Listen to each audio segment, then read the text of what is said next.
The original Phantom. I'm Jason Horton. I'm Rebecca Lieb. And this is Ghost Town.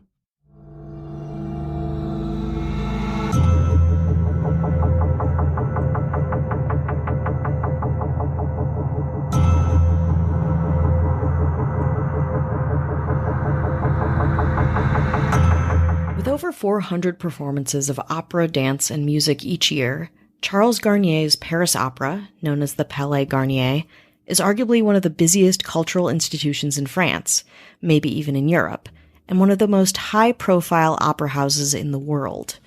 And yet, that's not what it's known for. The Palais Garnier has become larger than life, not for its own creative work, but for someone else's, inspired to immortalize the building's architectural failings, rumors, and dark reputation. Underground lakes, mysterious deaths, bones, and curses. It all takes place in the Palais Garnier, the inspiration for the classic novel, movie, and musical, Phantom of the Opera. In 1821, the French government decided it wanted a fancy new opera house. So in the meantime, a temporary building known as the Palais Le Pelletier was the interim opera house. But with the French Revolution, of course, lavish opera houses were like a pretty low priority. Until 1853, when the Second French Empire was established and new interest in fancy opera houses arose. Around this time, as well, the history of the Palais Garnier, starting with the Palais Le Pelletier, would begin to go from famous to notorious. There was an attempted assassination on Napoleon in front of the Palais Le Pelletier, which upped social currency, oddly enough, and added urgency maybe to a permanent opera house with security. By March of 1858, a new site was found, and by 1860, famed architect Rohault de Fleury completed the design for what he thought would be the crowning achievement of his career. But a woman named Marie Anderici Poniatowska had other plans. A mistress of Napoleon, she used her privileged position to get her husband, Count Alexander Colonna-Walewski, hopefully I'm saying that right, appointed to Minister of State, and instead of Fleury designing the opera, the whole project pivoted and Napoleon held a design competition to select a new architect for what would be his Imperial Academy of Music and Dance. Applicants were given a month to submit entries with 170 potential concepts to choose from. Along with their design, applicants were asked to submit a motto that kind of summarized the vibe of their idea. Among the entries was an unknown 35-year-old architect named Jean-Louis Charles Garnier, who submitted his plan with a line from an Italian poet. The line was, "Bramo assai poco spero." Definitely was not saying that correctly. In any case, in English it translates to, hope for much, expect little. Not exactly grand, but words from someone who just wanted to be in the mix, I'd imagine. And he was, making it by the skin of his teeth, the least favored of 7 finalists selected to move on to the second phase of the competition. So what was phase 2? For the second round, you had to whip up a detailed 58-page program of the design, and on May 29th, Garnier's project won. Everyone was shocked, even Garnier's own wife, who wrote that one judge of the competition thought Garnier's plan was, quote, remarkable in its simplicity, clarity, logic, and grandeur. Though others felt his style was amateurish, confusing, and hard to pin down, it clicked for the right people. It felt to some to be reflective of what was happening in Paris, right then and there. Historian Andrew Ayers wrote Garnier's plan was, quote, a giddy mixture of up-to-the-minute technology, rather perspective rationalism, exuberant eclecticism, and astonishing opulence. Garnier's opera encapsulated the divergent tendencies and political and social ambitions of its era. The opera would even be named after Garnier, which is a pretty big deal for a guy who had done nothing noteworthy up to this point. During its construction, the Palais Garnier had another issue. As the foundation was being built, workers hit an arm of the Seine, causing water to flood into the site from the river. It was impossible to remove all the water, so crews found a not-so-ideal solution: to contain the runoff Seine water in the building's basement, with a massive underground reservoir under a discreet vaulted ceiling, and slowly would pump the water out from there.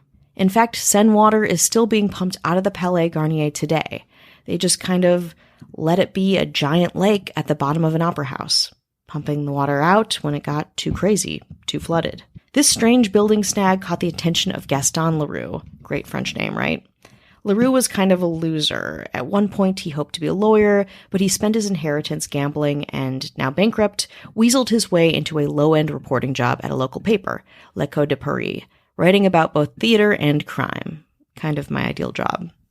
He began writing about the construction of the opera house and kept a writerly eye on the drama revolving around it. It would take about 15 years to complete, and over 7.5 million francs. The new Third Republic of France actually had to borrow money from the Monte Carlo casino to pay for the completion of the Palais Garnier. On December 12, 1874, the Paris Ballet danced on the pristine new floor of the stage, and 6 days later, a gigantic 7-ton bronze and crystal chandelier that Garnier had designed to look over the stage and seating was lit up for the first time. It was a truly magnificent piece of architecture, but unfortunately for Napoleon, he never got to see the finished product he had worked so hard to advocate for, as he had died a year earlier. But there was one guy who did see it, Gaston Leroux. Leroux reported on the Palais Garnier regularly, noticing the reputation that the building was getting. Stories of weird underground lakes, of secret tunnels all over the building, that Napoleon's assassination attempt at the temporary site had cursed the opera itself, as did the revolutionary uprising that stalled the build. But in May 1896, rumors would be reinforced by a real tragedy. During Act 1 of the opera Hell, a mysterious fire in the roof of the opera house melted through a wire holding a counterweight for the chandelier, causing Garnier's massive 7-ton light fixture to break free from its counterweights and crash down through the auditorium ceiling, injuring many and killing a concierge standing in the audience below. Garnier was much more upset over his gigantic light fixture than the death and injuries of his fellow Parisians, and said of the damaged chandelier, quote, "What else could fill the theater with such joyous life? What else could offer the variety of forms that we have in the pattern of the flames, in these groups and tiers of points of light, these wild hues of gold flecked with bright spots, and these crystalline highlights?" The death at the hands of Garnier's poorly designed chandelier inspired other haunted stories and rumors of someone messing with the theater. A phantom, some might say. Also, the artists at the theater themselves had developed a not-so-great, high-maintenance reputation. Travel from her hotel to the theater by limousine, which doesn't sound too crazy until you realize that her hotel was only 300 yards away. Another actor required a strange entourage of 7 assistants and a teddy bear. Still another said that her stage jewelry was too cold, demanding that her accessories be warmed nightly before her entrance on the stage. These types of stories aroused everyone's paranoia and superstitiousness. Most famously, soprano Lucienne Breva refused to go on stage until a concierge had uttered merde, the French equivalent of break a leg, in her presence. When the concierge happened to be gone one night at one of her performances, Breva insisted he send a telegraph with the word, which arrived minutes before the show opened. Reporting on this stuff was great for Leroux, who, at the turn of the century, began to have a fascination with mystery, loving the iconic works of Edgar Allan Poe, Arthur Conan Doyle, and most sources just say those two. In 1907, he retired from reporting and started a kind of hybrid publishing company and studio for writing books and adapting them into the budding industry of motion pictures. It was another leap of faith for the financially chaotic writer, one that would piss people off and also pay off. More after the break. Hi, hello, how are you? Hello. How are you doing? You doing okay? Feeling spooky? You got chills up your spine? Or not at all? Or you're just sleeping late? And Yeah, just fine, just going about your existence? Just watching Judge Judy. Wow. Eating cookies. Who's that? Maybe that's me. That might be me, yeah. Wow. We want to say hello to anyone who's listening. Hello. Spreading the good word of Ghost Town. We thank you. We hope you're having a spooktacular month. We do. Very much so. Yeah, we hope you're having a great Rocktober. Yeah. I said it. Great Rocktober to you and yours. And nothing rocks harder than the Ghost Town government. They rock. They love to rock. They do. They rock and roll all night long. Especially the mayors. They love to rock. And this rocker goes to bed at 9:30 p.m. Holy sharp. shit. Yes. p.m. That's so late. Post-meridian. Wow. That's almost fucking 10. It's almost 10. It's not Whoa. quite 10. They're not Damn. They're not like on the brink. Yeah, no, they're not going nuts. But they're close. It's Cat Joselle. Hello. This no rules rock star loves to rock. taxes done 3 months early. Or even the IRS is like, can you relax for 2 seconds? Come on. We're busy. Yeah. We don't need to. We're not even that uptight about this. Take a break. Kelly Meehan. Hello. This rock and roll hero, loves to party the rock and roll lifestyle. Throwing in an extra scoop of fiber. Oh, shit. in their bad boy alert. In their fiber shake. Just to keep things on the reg. That's Matthew Clemens Leray. Hello. Now this rock star, epic rocker, loves to rock. Cruising in, doing 66 and a 65. Oh, shit. That's above the speed limit. Try to keep up, but it probably goes down to 65 once they realize the gravity of the situation. Oh, damn. It's Ashley Matson. Hello. This rock and roll party animal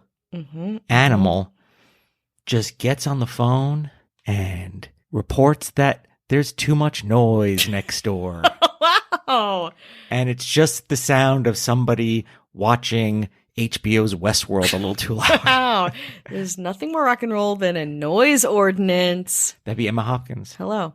And can't even talk about the history of rock and roll without talking about our governor. Absolutely not. Pulling the strings, making the rules. People are signing with their souls. Yeah, fuck yeah. They're like, I don't know, how about a 1 album deal? And if you're like, you don't want to get out of it, okay, no problem. Yeah, it's cutthroat. It's eternal cutthroat. 1 album deal. Yeah. And if you want to keep going, let's keep going. But if not, no big deal. I would just hope that you're happy with your music and your art. So when they said like you're signing a pact with the devil, that would be our governor, Avian Noble. If you want no ads, no chit chat, bonus episodes, got one coming up for Halloween. Just the good stuff. Head on over to patreon.com/ghosttownpod. I was on a podcast and I used to talk about myself, like my history and what I've done. I haven't done that in a really long time. And when you do it after not doing it for a while, you're like, oh, wow, a lot of time has gone by. Oh, no. But I was on the Successful Failure podcast with my friend Jesse. Kind of through stand-up, so there's a lot of stand-up. Somebody has other people. So we talked about stand-up, which is like relatively new again for me in the last few years. But then I went all the way back talking about Ghost Town, talking about us just rocking and rolling. We did. We rocked and we rolled. All our rock and roll. There's a video if you want to see me holding onto a microphone like I'm holding on for dear life. Dear goddamn life. Check out the Successful Failure podcast wherever you listen to podcasts and on the Instagram. And I'm sure I'll share it out on my Instagram. So if you want to hear about me going through a full-blown midlife crisis. Every detail. Yeah, nothing spared. Check that out. Ooh, that sounds very intriguing. Got anything more highbrow for us? Yeah, we got to get back to the highbrow stuff. Let's get back to Paris post-French Revolution, where, for his first foray into the world of being a professional writer and producer, Gaston Leroux is trying his hand at writing his own hard-boiled detective novels. The first one he wrote was called The Mystery of the Yellow Room, and it was one of the first locked room mysteries, so, a mystery that takes place in one room. Everybody loved it, including a young Agatha Christie, who showered praise on Leroux and was inspired herself to maybe try her hand at the genre. Even today, I was reading reviews of The Mystery of the Yellow Room, and people still praise its creativity, its engaging storyline. It was very successful. Of course, the mostly down-and-out Leroux had finally found some success, so the dude had to write a follow-up. His next novel will be a thoughtful departure from a psychological mystery with riddles and courtroom confrontations to something highly gothic, dramatic, macabre, feeding into the rumors and reporting he had done about the Palais Garnier. At that point, Palais Garnier's rumor mill was more active than ever. Was it haunted? Did someone live there? Was it doomed, cursed, or preying on those who spent a considerable amount of time inside? Was there a network of secret passageways for those in the know to traverse?